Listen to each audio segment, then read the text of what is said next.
Hello, everyone.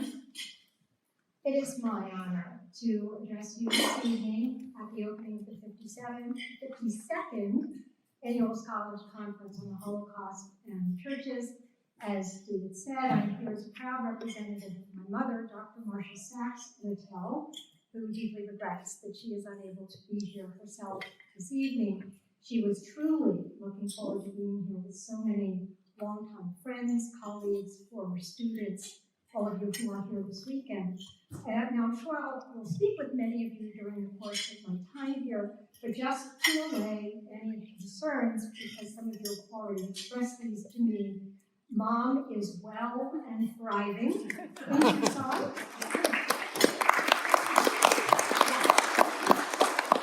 Her decision to remain in Tucson this weekend was driven largely by her aim to keep herself well and thriving. She truly hopes that circumstances next year will permit her to be with you. And in the meantime, I convey her warmest regards and gratitude to all of you who are here. Over the next 2 days, you will undoubtedly be reminded of the relevance and the importance of the Annual Scholars Conference, as David just spoke about, particularly in light of the issues that continue to plague and challenge our world. Discrimination, bigotry, intolerance, extremism, anti-Semitism, racism, and other ills that threaten individual liberties. This is apparent as words like denazification, systematic, resistance, and dictatorship are heard more and more frequently in reports about current events in Eastern Europe. In 1970, when my late stepfather, Franklin Littell, and his close friend, colleague, and fellow clergyman, Hubert Locke, founded the Annual Scholars Conference on the Holocaust and the Church Struggle, as it was then known, they pioneered a field of scholarship involving some of the greatest scholars and thought leaders of the day. Funded with their own personal resources, they gathered to establish a foundation of dialogue, employing international interfaith and interdisciplinary approaches, engaging Christian and Jewish perspectives in an unprecedented way. The conference and those that ensued in subsequent decades in locations around the U.S. and abroad inspired seasoned and emerging scholars alike. It provided a forum for scholarly exchange and open discussion of ideas and lessons triggered by the Holocaust. The conference locations rotated from year to year in order to engage an ever-increasing community of individuals who became enlightened about the moral and ethical shortcomings of individuals and institutions which enabled the Holocaust to happen. Franklin Littell would say that history is not the dead past. Rather, it is a continuum that connects the past to the future.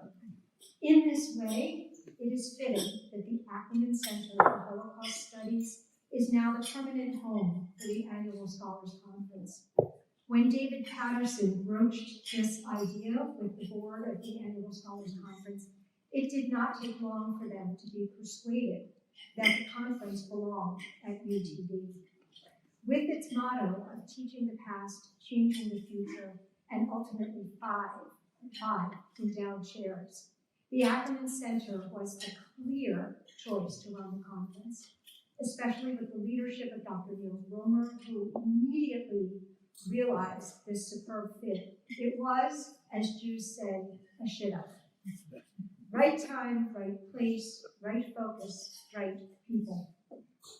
In the forthcoming festschrift for Michael Berenbaum, an extraordinary scholar in his own right, due to be released later this year, my mother chronicles the evolution of Holocaust education and the critically important role of the Annual Scholars Conference. And by the way, this is a shameless plug that this is required reading before the next Scholars Conference. It is heartening that my mother, who would have been similarly, it is heartening to my mom and would have been similarly heartening to Franklin Littell and Hubert Locke, that the Ackerman Center is sustaining their legacy with this conference. It is a privilege to be involved with the Ackerman Center and the Scholars Conference, and to know that the work of these righteous Christians and world-class scholars will indeed have an impact on changing the future. On behalf of my family, I thank the Ackerman Center for all of you for your outstanding work and for your superb stewardship of the annual Scholars Conference on the Holocaust and the Churches. Thank you. It's my great pleasure to reintroduce once again Jen Dahnert, who has some good news for us to share. I don't want to say much more. I'll let you, Jan, come and tell us about this wonderful thing that's happened, that you and your family have made happen.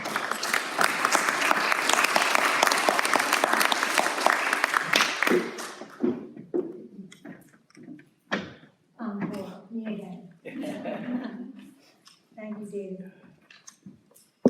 So, I am again pleased to be able to speak to you on behalf of my mother. As I mentioned a little while ago, my mom is now fully relocated in Tucson, Arizona. In November, she sold my late stepfather's longtime residence outside Philadelphia. It was the city that Mom has called home for all of her 84 years, and she's really proud of that number. So, not telling tales out of school. It would have been a complicated move, even in the best of circumstances, to uproot Mom and relocate her 2,000 miles away.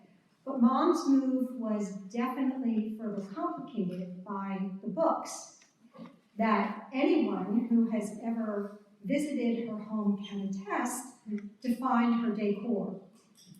Indeed, her residence was characterized by floor-to-ceiling books. It was a veritable library. But this wasn't just any collection of books. Having spent much of the last fall living with my mom to help her complete this move, I can personally attest to the astonishing depth, breadth, and sheer volume of this collection. At the center of the collection is arguably the most comprehensive assemblance of written material on the Holocaust, genocide, and church history. It encompassed the very first publications that were written on these subjects post-World War II, books written in the 1950s and 60s, when most of the world remained silent about the atrocities that had occurred at the hand of the Nazis. Franklin Littell's seminal writings, one of which was The Crucifixion of the Jews, that was just mentioned by Hank. His seminal writings and teachings broke the silence and sounded an early warning about the evolution of genocidal movements and articulated the lessons of the Holocaust. Mom's pivotal work in Holocaust education, in turn, sounded a similarly critical alarm, the imperative to educate succeeding generations so they could understand the past in order to shape the future. Because of their academic endeavors, Mom and Franklin's library comprised one of the most important scholarly collections of its kind.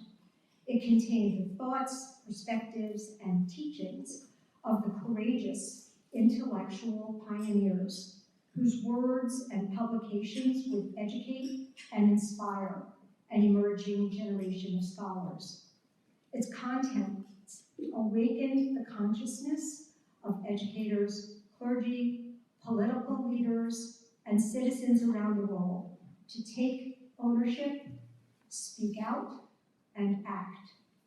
So when the time came to determine the library's ultimate disposition, it clearly needed to be placed in the care of an institution that would fully appreciate, respect, and utilize its content. In addition to the library, the other inhabitants of Mom and Franklin's home were two bronze sculptures by by the mid-20th century German sculptor Knudsen. Knudsen, who was a resistance fighter in World War II, was an acclaimed sculptor whose artistic portrayals included busts of John F. Kennedy, Anne Frank, and the most prominent leaders of post-war Germany. Mom and Franklin owned two of his works, a bust of Franklin and a dramatic piece entitled The Generations, featuring Moses and Joshua. As part of Mom's move, these poignant and meaningful works needed a proper home as well. After careful consideration of several options, Mom decided that the rightful next home for her and Franklin's library, as well as these two symbolic sculptures, was the Ackerman Center for Holocaust Studies.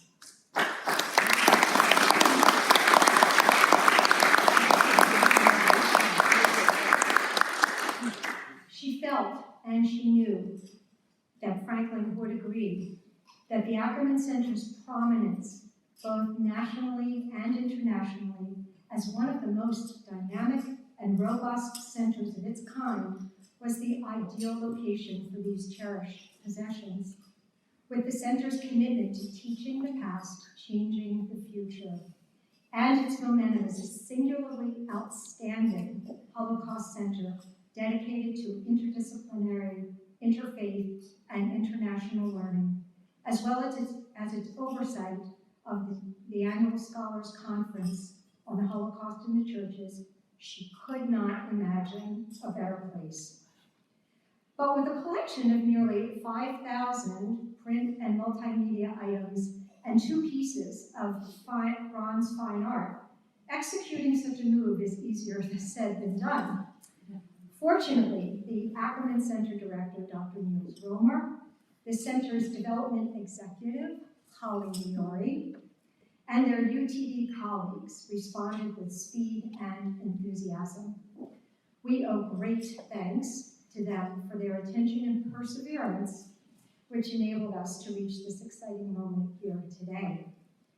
Mom is enormously proud that the Marcia, Sachs, Littell, and Franklin H. Littell Scholarly Library has found its new home in the Ackerman Center, along with the Generations and the majestic bust of Franklin. Mom wanted me to share her fervent hope that having this collection and these remarkable sculptures in the Ackerman Center and in the UTD Library will continue to inspire curiosity, provide information, and fuel the intellectual energy of the succeeding generations so that the lessons of the Holocaust will never be forgotten. If not now, when? And in light of current world events, now more than ever. Thank you.